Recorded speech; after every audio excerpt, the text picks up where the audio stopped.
어제 그 봤던 것들 중에서 가장 인상 깊었던 부분은 윤석열 그 재판의 증인으로 나온 노상원. 아, 야, 장윤 선배. 가관이었어요. 노상원 모습 어땠습니까? 저는 그 좀 소름 돋았어요. 그 본인의 이제 죄과가 있잖아요. 자기는 알잖아요. 그 노상원 수첩이라는 70쪽짜리 분량의 이 수첩에 담긴 그 끔찍한 내용, A등급부터 D등급까지 나눠가지고 그렇죠. 뭐 폭사부터 시작해서 연평도, 나중에 보니까 제주도도 있고 막 여러 갈래로 해서 사람들을 살해할 계획을 세웠던 거지 않습니까? 근데 이 부분과 관련해서 증언하지 않겠습니다. 자기한테 유리한 부분에 대해서 뭐 아이가 죽어서 어쩌고 저쩌고 뭐 이런 맞아요. 얘기를 일부 하면서 입을 열었죠. 예, 일부 입을 열고 나머지 특히 그 성관이에 갈 때 망치, 케이블 타이 뭐 이런 거 그다음에 이제 본인이 이거 뭐 뒤집어 쓰게 하는 그 동작이 뭡니까라고 질문하는데도 그냥 그 모르쇠로 일관하지 않습니까? 저는 이 사람이 어떻게 이렇게 그 뭐야 위풍당당하게 나올 수 있는 거냐. 저는 종국에는 이하상 변호사가 판을 깔아줬기 때문에 직위원 재판에서는 나도 이 정도는 해도 돼라는 자신감을 얻어서 저렇게 망발을 부리는 게 아닌가 싶고 노상원이 저렇게 지나가면 그 다음엔 더 극단적인 사람이 나타날 수도 있고 끊임없이 이 엄중한 내란 재판을 형해화시키고 있는 거예요. 그러니까 저는 직위원 판사 책임이 매우 크다고 생각합니다. 네.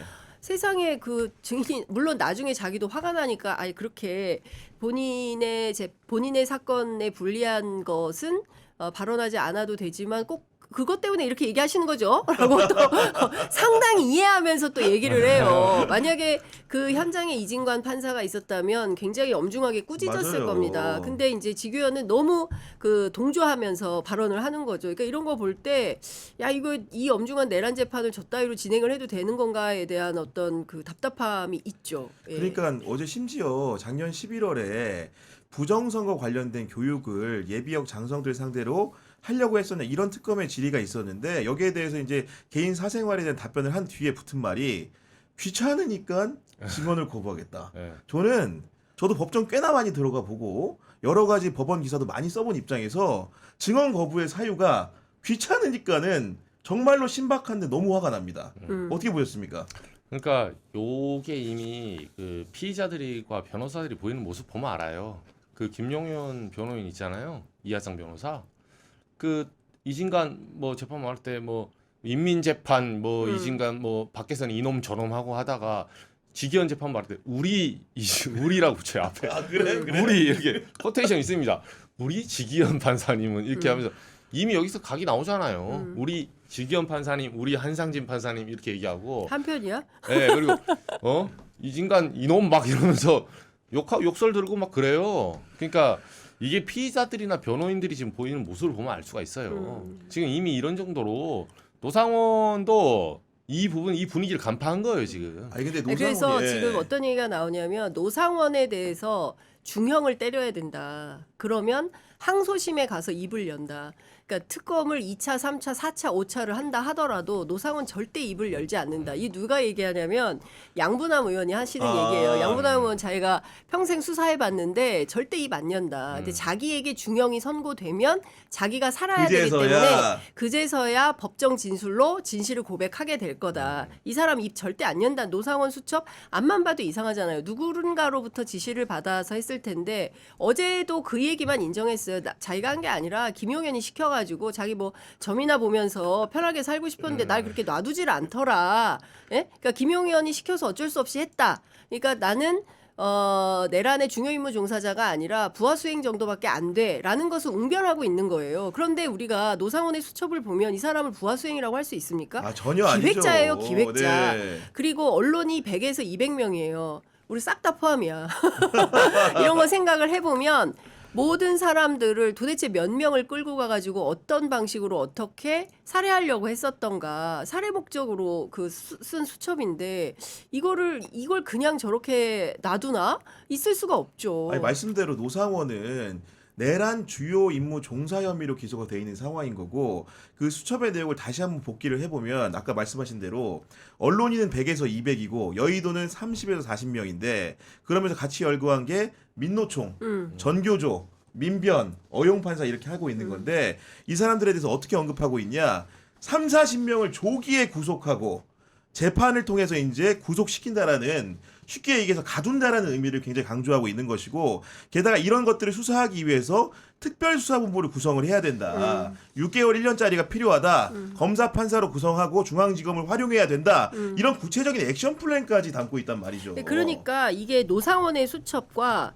그 박성재의 지시와 박성재 법무부 장관의 지시와 그 다음에 당일에 그 재판부에서 회의하지 않았습니까? 법원 행정처가. 그렇잖아요. 여기서 이것은 불법 비상계엄이고 반헌법 행위다라는 것을 규정해서 법원이 밝혔으면 싹 끝나는 일인데 그거를 하지 않고 실제 포고령에 따라서 재판부가 계엄사에 내려가서 어떤 일을 해야 되는지를 논의했다라고 한다면 이게 다 끔찍한 거죠. 엄청난 네. 겁니다. 근데 이거를 그냥 이 정도 선에서 조사 수사하고 덮고 넘어간다?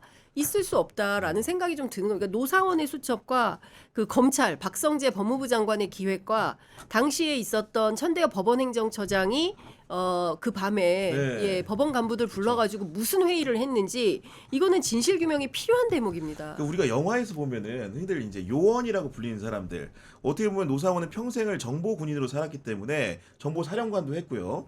많은 분들이 좀 말끔한 어투, 예를 들면 홍장원 같은 그런 스피치를 기대했을 것 같은데 노상원은 말을 가끔 했지만 그 말 들어보면 야, 이 사람이 훈련된 사람이 맞아? 이런 생각은 또 들더라고 보니까 일부러 그런 척을 한 걸까요? 그러니까 이하상 변호사랑 노상원 보면 시정 잡배잖아요 지금 분위기가. 근데 저는 충분히 그럴 수 있다 봐요. 왜냐하면 이분들이 원래 그래 생긴 게 아니라 들어보면 그 이하상 변호사도 원래 이명규 변호사 같이 근무했던 사람들 들어보면 옛날에 안 그랬대요. 검찰 출신이잖아요 원래는. 아, 그렇죠. 네. 네, 근데 원래는 저 정도로 막 나가는 사람은 아니에요. 그리고 다른 재판 나와서 멀쩡하다는 거예요. 네. 이 재판에 특수성이 발휘된 거지. 잠재된 것들이. 네, 그러니까 네. 이게 지금 코스프레 하는 거고 직위원 재판부에 맞춰서 이렇게 하는 거예요. 요거 판사 바뀌면 바로 태도 바뀝니다. 아니 그리고 사람들이 그럼 이제 지기현 판사 이제는 바꿔야 되는 거 아니에요? 바꿔야 되는 거죠. 그러니까 계속 그 말이 나오는 거예요. 1심이 사실은. 도대체 언제 끝나는 겁니까? 아니 그리고 이제 노상원 수첩을 사람들이 이제 언론 보도가 한창 나올 때는 많은 분들이 기억하시다가 그 내용을 이제 잊을 때쯤 되니까 어떤 식의 도발적인 주장들이 나오냐면은 결국은 윤석열 측에 있는 변호인단 이런 식으로 이제 넘어가려고 하는 거죠. 차범근 뭐 예를 들면은 김두한, 야인시대 이런 것들을 가지고 마치 거기 적힌 내용들이 우스꽝스러운 일이었던 양 이래 몰아가는 과정이 있었고 어제 이제 차범근이라는 이름이 수첩에 왜 나오냐 이랬더니 노상원 말 어떻게 얘기했냐면 손흥민 축구가 나오더라고요. 영국인가 독일인가 하는데 그걸 보면서 우리 때는 차범근이가 중학교인가 고등학교 때인가 축구를 잘해서 썼다 이런 식의 망발을 하는데 일단은 손흥민 축구를 보는데 영국인가 독일인가 헷갈릴 수가 있습니까? 우리 이정주 기자? 노상원 그가 사령관이 그가 아기보살 수준이 너무 낮아요. 근데 일단은 그러니까 이런 거를 이제 차범근 씨 말하면 사실은 노상원 수첩에 들어간 이유는 하나죠. 늘 국민의힘이 잘한 거 있잖아요. 문재인하고 왜 친하냐. 그렇지. 네, 사실 네. 그게 더 그 전부터 논란이 돼 있었고 노상원이 그걸 모를 리가 없어요. 아니, 왜냐면은 차범근 전 감독은 아시는 분은 아시겠지만은 조국 혁신단 대표와 정경심 교수가 재판을 받을 때 맞아요. 탄원서에 이름을 올렸단 그렇죠. 말이에요. 그런 그렇죠. 부분들을 통해 가지고 뭔가 그 좌파 축구선 딱지가 좀 붙어 있는 상황이었고 과거의 사진을 보면은 우리 방송인 김어준 주진우 씨랑 집에서 같이 밥 먹은 것으로 그죠. 보이는 사진도 있고 그 중에 한 켠에는 문재인 대통령 사진도 있어요. 그러다 맞아요. 보니까 본인들 입장에서 봤을 때는 이 사람은 수거의 대상이었던 거고 실제로 그 수첩에서 차범근이라는 그 표현이 별도의 페이지에 혼자 나오는 게 아니고 맥락이 중요한 겁니다. 네. 노상훈 수첩을 제가 다시 열어봤더니 67페이지에 차범근이라는 말이 나오기 전에 어떤 표현이 등장을 하냐면 친북 좌파 종북 각종 조직, 콤마 전장형 콤마 간첩 수사 받는 놈들, 그다음 수집소에 대한 열거가 나오고 그 다음에 차범근 콤마 병렬로 좌파 연예인인 거예요. 네. 다음 장을 넘기잖아요. 그럼 누가 나오냐? 김명수 대법원 때 좌파 판사, 이성윤 등 좌파 검사가 나옵니다. 그러면 차범근을 기술하는 건 그 맥락 속에서 이해할 때는 좌파라는 딱지가 있으니까 이 사람을 처분해야 된다. 이런 식으로 적은 거 아닙니까 이게? 그러니까 한국판 킬링필드를 기획했던 것 같아요. 노아의 방주라 그랬잖아요. 여인영 접사령관이 그 수첩에서 그러니까 이 사람들이 꿈꾸고 있던 나라는 그리고 이제 윤석열 내란 수계가 끊임없이 이 주장했던 반국가 세력, 이 반국가 세력이 진짜 반국가 세력이 아니라 자신에게 반대하는 반대파를 토론을 통해서 논쟁을 통해서 설득하고 설복을 받아내는 게 아니라 다 죽여버릴 거야.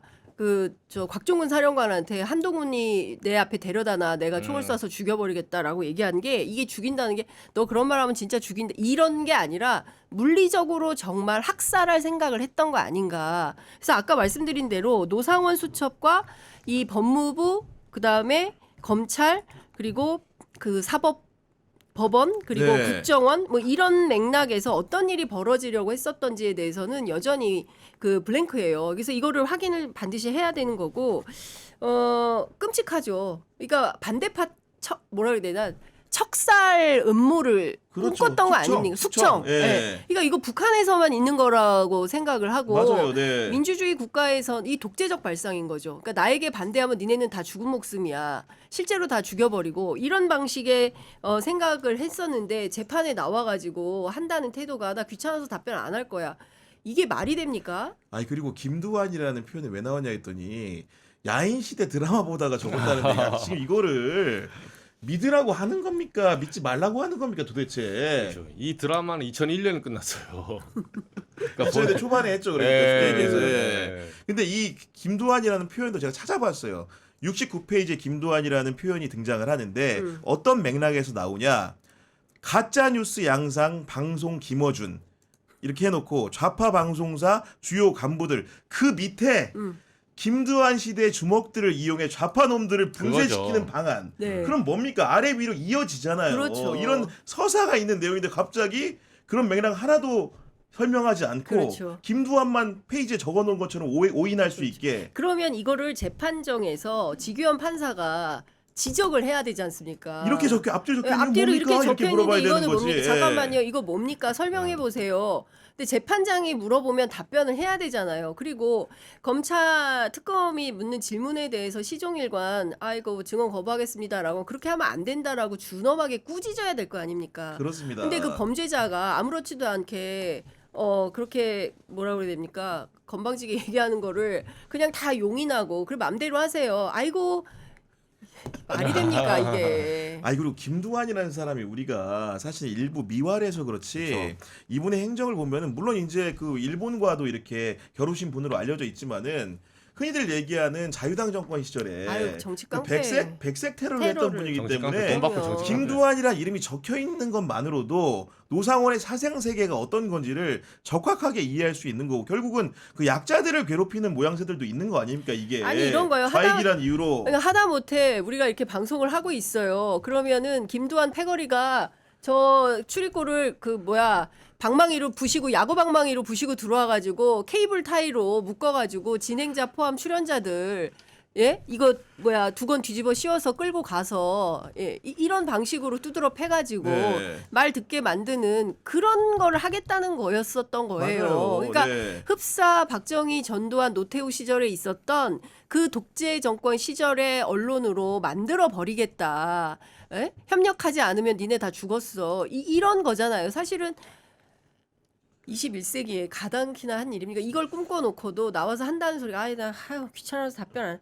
이거를 그냥 이게 민주주의가 아닙니다. 저런 범죄자들이 아무렇게나 함부로 떠드는 게 표현의 자유가 아니에요. 맞아요. 네. 엄격하게 단죄해야 되고요. 우리가 혐오 발언 용인해도 됩니까? 혐오는 민주주의가 아닙니다.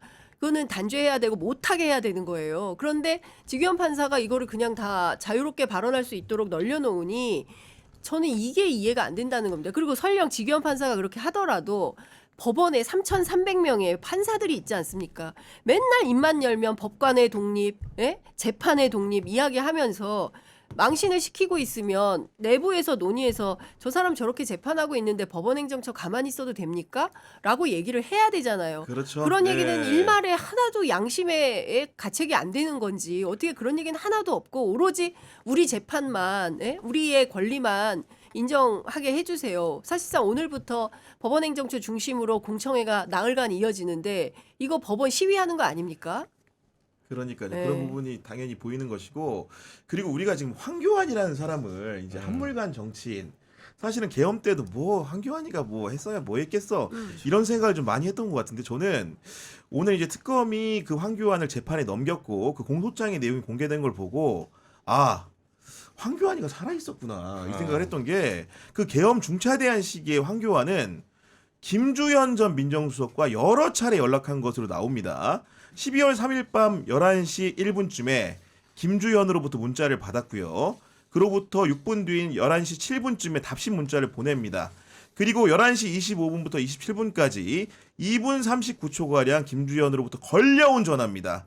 통화를 한 내용들이 있거든요. 그 다음에 페이스북에 황교안이 뭐라고 적었냐면 11시 46분쯤에 나라 망가뜨린 주사파 세력을 이번에 반드시 척결해야 합니다. 국민의힘은 대통령과 함께 가십시오. 이런 글도 올렸고 그 다음에 또 12월 4일 0시 1분쯤에 이튿날 새벽으로 넘어가서 김주현으로부터 걸려온 전화를 받습니다. 1분 5초간 통화를 했고 0시 12분쯤에 김주현한테 전화를 걸어서 또 51초간 통화를 합니다. 그 다음에 0시 28분에 페이스북에 우원식 체포하라, 한동훈 체포하라는 게시글을 올린 건데 김주현이 그 당시에 대통령실의 핵심 참모입니다. 특히나 계엄 상황이 벌어지면 법무부 등 유관 부처들을 지휘해야 되는 책임이 있는 사람인데 이 사람이 한가로워서 황교안과 통화했겠습니까? 이정주 기자? 아, 저도 진짜 이 공소장 보면서는 충격을 많이 받았어요. 왜냐하면 그 국민의힘 내부에서 이제 얘기 들었을 때 지금 이제 황교안 전 대표는 떠난 지도 오래됐고 약간 국민의힘 내부에서 이제 바보형이라는 이미지가 있거든요. 그래서 황교안 그 앞서겠을 때 바보형 동네 바보형까지 불쌍하다 이렇게 국민의힘에서 동정으로 네. 취재원이 그러더라고요. 아니 너네는 빨치산 잡으면 빨치산만 잡지 왜 바보형까지 건드냐 동네. 예전에 뭐 그런 드라마 같은 거 있잖아요. 쳐들어가서 동네 바보형까지 고문해서 죽이고. 근데 보니까 바보형이 아니었네요. 예, 바보형은 맞는데 아니구나. 네. 이용한 거는 이 사람들은 교묘하게 이용한 건 맞아요. 뭐냐면 그 완전히 소위 말해서 황교안 전 대표를 이 값어치 없고 한번 써봤으니까 황교안 전 대표의 어떤 스탠스나 정관과에 없는 건 잘 알아요. 잘 아는데 이 사람의 특징이 뭐냐면 약간 누가 그러더라고요. 황교안 전 대표한테 직업을 한번 바꿔보라고. 전도사 이런 거 있잖아요. 그러니까 그냥 신앙을 갖고 직진하는 거 엄청 잘해요. 아 신념으로 똘똘 뭉쳐서 이 사람은 그 정치의 이면을 볼 줄 모르고 말 그대로 단면만 보는데 그것도 나쁜 단면만 봐. 정가운 목사 뭐 이렇게 자기 믿는 신념으로 보는 거예요. 그러니까 당을 수렁으로 이제 그때 보면 부정선거부터 시작해서 수렁으로 내모는 거죠. 근데 이때 통한 거 보니까 부정선거 이론을 제가 봤을 때는 김주현이라는 이 여우 같은 이 전략자가 자기가 말하기 좀 그렇잖아요. 그래서 황교안 전 대표를 감아서 부정선거 이론에 근거를 지금 마련하고 그리고 지금까지 부정선거 운동을 한 1년, 3년간 해왔거든요. 그거를 사후적으로 지금 만들려는 그런 혹시 작업이 아니었을까라는 네, 그렇게 의심이 돼요. 아니 근데 물론 통화 내용을 우리가 알 수 없으니까 섣부른 예단은 좀 어렵지만은 저는 아직도 이제 이해가 안 되는 거는 아까 말한 것처럼 한물간 정치인 줄 알았던 황교안을 상대로 민정수석이 그리고 중차대한 시기에 전화를 여러 차례 걸었다는 게 정말 도무지 이해가 안 되는 상황인 거고 그렇죠. 그래서 삼청동 안가 모임에 대한 수사를 본격화해야 되는 그렇습니다. 겁니다. 그 4인방 가운데 이상민 행안부 장관은 구속이 됐지만 박성재 장관이 2번이나 영장이 기각이 됐고 우리가 뭐 수타 얘기했던 것처럼 증거는 차고 넘치는 상황입니다. 이완규 법제처장 그리고 남은 사람이 바로 민정수석 김주현이에요. 이 민정수석 김주현이 비상계엄에 대해서 아무런 검토나 이런 게 없었을까요? 그랬을 리 만무하다. 그러면 저는 심우정 당시 검찰총장과도 분명히 내통했을 거다. 그 조은석 내란 특검이 성공한 특검으로 역사에 사초를 쓰는 심정으로 기록으로 남기 원한다면 검찰의 패부를 완벽하게 드러내야 된다. 저는 이렇게 생각을 하는데 중요한 포인트는 황교안이라는 그 툴을 쓴 거죠. 예, 그러고 제가 보기에는 황교안 대표는 국민의힘은 대통령과 함께 가십시오. 그 다음에 우원식 체포하라, 한동훈 체포하라 이렇게 쓴 것은 저는 오다받았을 가능성이 매우 높다. 네. 지금 정부와 대통령이 굉장히 위중한 상황이다. 그 경우에 따라서 비상계엄 해제 지금 속속 도착하는 걸 보니 국회의원들이 꽤 많이 모였다고 하고 이게 역행할 가능성이 매우 농후하다. 여기에서 좀 도와주시라.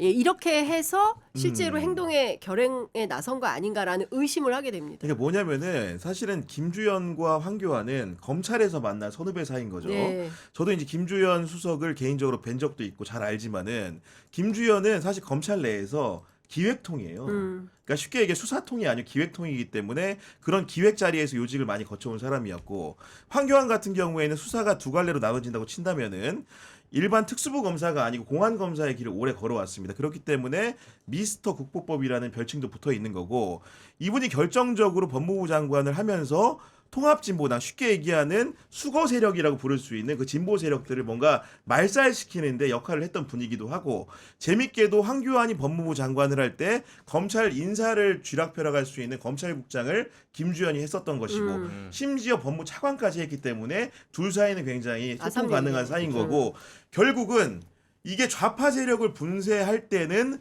황교안 같은 사람들의 조력이 필요할 거라는 생각과 가정하에 아마도 여러 가지로 물어봤을 것 같다는 생각이 네. 드는데, 이 통화 내용을 사실 밝힐 수 없는 상황이라는 게 정말로 천추의 한으로 남는데. 아니 근데 저는 네, 김주현 수석 조사했어요? 조사는 했죠. 네, 불러서 조사는 했는데 참고인, 네, 참고인. 지금 기소를 한다는 얘기는 사실은 나오지 않는 상황인 네. 거고. 아니 참고인 네. 자격이죠. 이게 아마도 참고인 신분이었을 것 그렇죠. 같습니다. 저도 예. 정확하게 기억은 안 납니다만은 일단 우리가 대부분은 안가회동 때문에 음. 불렀다고 기자들이 많이 추측을 했는데, 이런 통화 내역이 있다라는 게 황교안을 기소하면서 처음 알려지게 된 거죠. 그렇기 때문에 굉장히 눈에 띄는 부분인 거고, 그리고 이제 황교안을 그 체포하고 압수영장을 집행하는 과정에서 벌었던 소란들을 또 공소장이 낱낱이 기록을 하고 있는데, 거기서 황교안 지지자들의 수준이라는 것도 적나라하게 드러납니다. 워딩이 이런 겁니다. 그 체포영장을 집행하려는 검사 수사관들한테 야, 공무원증 안 보여줘? 이런 거나 나 나이 70 넘었는데 이 XX들 아이고야. 왜 신분을 못 밝히냐? 중국 사람이냐? 이런 정도의 수준의 사람들이 우리 황교안님을 지키기 위해서 열심히 나섰던 겁니다. 이정주 기자. 아, 그러니까 이거 진짜 처참하죠. 황교안 전 대표 이때도 제가 근데 이 측근을 만나 보니까 그 황교안 전 대표를 수행했던 과거의 사람을 최근에 한 2주 전에 만났어요. 들어보니까 황교안 전 대표도 그 사모님 아바타더라고요. 그래요? 네, 이 부정선거도 사모님 작품이라는 설이 있어요. 무슨 진영에는. 네, 황교안 전 대표가 이제 네. 총선 103수 참패하고 네. 이제 어떻게 해야 되나? 그러니까 이제 사모님이 이제 부정선거로 가란 디렉션을 줬다는 주셨대요? 그 이제 최측근들의 증언. 그래서 이분은 사모님 지시 없으면 아무것도 결정 못 한대요. 그래서 이제 1차에 그 압색 한번 막았잖아요. 그것도 네. 이제 사모님이 막으라 했고 2차에 문 뚫린 것도 사모님이 네, 그랬다는 설. 네. 그랬다 마지막에 또 설을 붙여 또 보니까. 네. 아니 제가 취재원한테 들었으니까 아, 들었으니까. 아주 가까운 사람이었어요.